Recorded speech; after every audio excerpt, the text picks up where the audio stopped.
Hello, I'm Dr. James Gordon. I'm an oculofacial surgeon in Westchester, New York, and in Manhattan.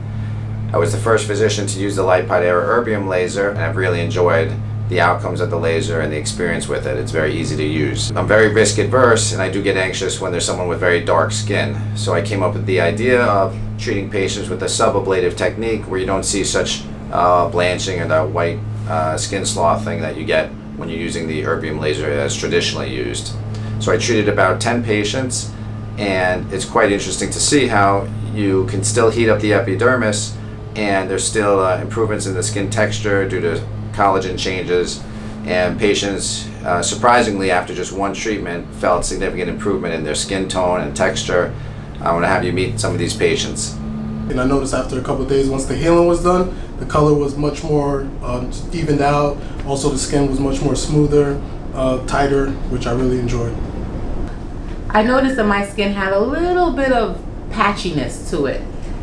Too much, but enough that I noticed it along my forehead, around my nose area, under my eyes. I noticed after the procedure, and not just me, but my mom noticed it more so, that my skin looked a little bit glowy. And I asked her, "What do you mean by glowy, Mom?" And she said, "It just looks like it has a glow to it." I noticed around my forehead that my skin was definitely tighter. I noticed around my cheeks area, it was definitely tighter. Some of my coworkers also noticed it as well.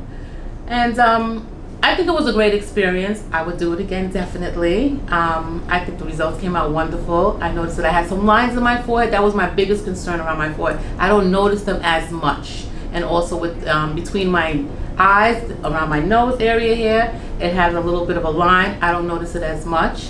So I think I just look more vibrant and younger. So I think it did its job.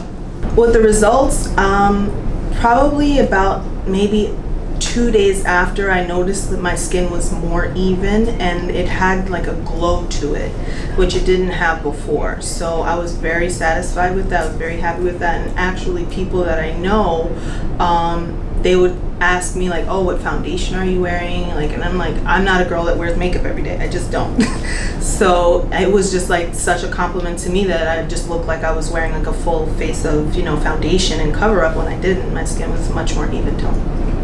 I'm of a certain age, so I thought my skin needed to just be a little bit smoother, and it felt like it was a little rough. And so after I had the first treatment done, I started noticing my skin started just felt smoother.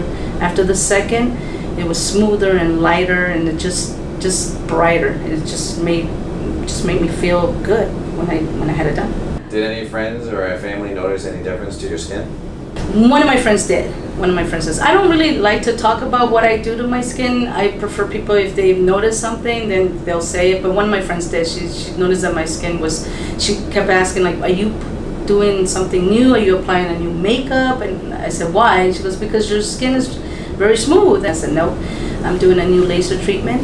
And she said, "Oh, okay." And she knows that it was smoother and brighter too. She did say that. With the initial pulses, I get closer than necessary and I ablate, and then I pull back from there. I go right at the point where I don't see any more ablation, where I don't see whitening of the skin. When you see a little bit of the whitening, you know that the skin is being ablated, so I pull back a little bit from that point. If you want to do a little ablation, one area where there is an area of acne, you can do ablative mode. You just go closer. So you can tweak it if there's a sensitive spot. You can pull even further away. So it's easy to tweak the treatment without actually changing any settings. It's just a matter of how close or how far you are from the patient's skin. You want to make sure the skin is dry in order to get the treatment done that's necessary, because water will absorb the energy. So you need to make sure the skin's very dry, and then you can play with it. If there are times you see a patient's a little moist, you may have to go a little bit closer than you would expect to. If the patient has a little bit of erythema, I tend to feel like that's a good place to stop. If someone's looking to be a little bit more aggressively treated, then instead of doing 2 passes, I'll do 4 passes on their skin. There are some people who say, do the maximum you can do. Well, in that case, then you're going to do ablation. But for patients with darker skin, you can easily do 4, even 6 passes in a non-ablative mode, and there are no issues with that from what I find. Immediately, the skin looks a little bit shiny. When you look at the right side compared to the left side, you can see with just 2 passes, non-ablative, her skin has a little bit of a glow to it. Usually on darker skin, I'll do 4 passes if it's very dark, or 2. It depends actually on what the patient's looking for, how their skin looks to start with, how dark they are. You might be a little bit more anxious on someone who has very black skin. You may want to start with 2 passes, and on someone who has lighter skin, do 4 passes. But also, if there's a lot of, Kim happens to have fairly even pigmentation except in her forehead and her chin, so those spots I might actually be more aggressive on and do 4 or even 6 passes.